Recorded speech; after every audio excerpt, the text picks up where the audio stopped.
তো এরকম মাখন দিয়ে পরোটা খেতে তোমরা কে কে ভালোবাসো? আমার তো খুবই ভালো লাগে, কিন্তু মাখন অতটা বেশি খাওয়া ভালো না, তাই অনেকদিন পর পরই এরকম মাখন দিয়ে পরোটা খাই। তো অনেকদিন পর আজ আবার একটু মাখন দিয়ে পরোটা খেতে ইচ্ছা করলো, সেই জন্য আমি ময়দা মেখে নিলাম ঝটপট।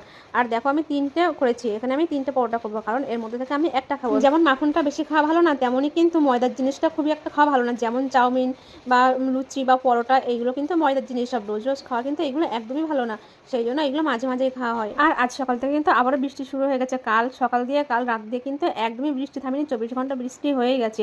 আর আজ কিন্তু আবার সকাল থেকে শুরু হয়েছে, সেটা তোমরা বুঝতেই পারছো এই ভয়েসের মধ্যে দিয়ে কেমন আওয়াজ হচ্ছে বৃষ্টির। আর আজ যেহেতু সকাল থেকে খুবই বৃষ্টি হচ্ছে, সেই জন্য আরও বেশি করে ইচ্ছা করলো, যে ঠান্ডা পড়ছে ওই জন্য আরও বেশি করে ইচ্ছা করলো পরোটা খাওয়ার।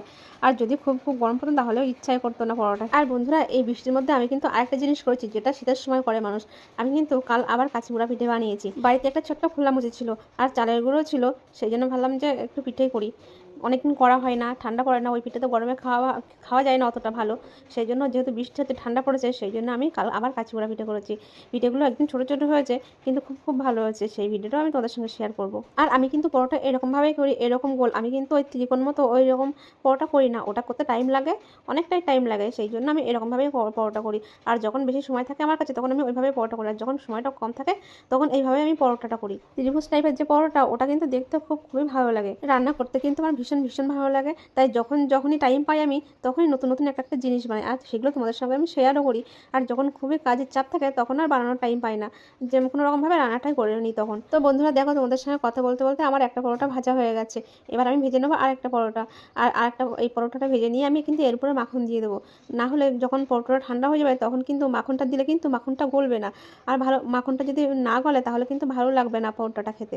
সেই জন্য আমি প্রথমে দুটো পরোটা গরম গরম ভেজে তার উপরে আগে তাড়াতাড়ি মাখন দিয়ে দেবো।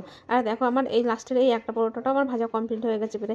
এটা ভাজা হয়ে গেলেই আমি ঝটপট এটা তুলে এর উপরে মাখন দিয়ে দেবো। এরকম মাখন দিয়ে পরোটা আমি আগে অনেক করেছি, কিন্তু তোমাদের সঙ্গে শেয়ার করিনি। কিন্তু আজকে মনে হলো আর সময়ের ছিল হাতে, সেই জন্য আমি তোমাদের সঙ্গে শেয়ার করলাম। আর দেখো এখানে আমি নিয়ে নিয়েছি আমুল বাটার। আর আমুল বাটারটা কিন্তু খুব খুব ভালো লাগে আমার, যেহেতু এতে একটু লবণের পরিমাণটা থাকে, সেই জন্য আমার আমুল বাটারটা কিন্তু খুব খুব ভালো লাগে। আর এই দেখো আমি এই দুটোতে কিন্তু আমি আমুল বাটার দিয়ে দিয়েছি। আর দেখো তোমরা বাটারটা দেওয়ার সঙ্গে সঙ্গে কিন্তু বাটারটা একটু গলতে শুরু করেছে। আর যত এরকম গলে সারা পরোটা মিশে যাবে, ততটাই কিন্তু পরোটাটা ভালো লাগবে। তো বন্ধুরা, এরকমভাবে পরোটা খেতে তোমাদের কার কার ভালো লাগে অবশ্যই কিন্তু আমাকে কমেন্ট করে জানিও। আর আমার এই ভিডিওটা তোমাদের কেমন লাগে সেটাও কিন্তু অবশ্যই অবশ্যই কিন্তু কমেন্ট করে জানিও আমাকে।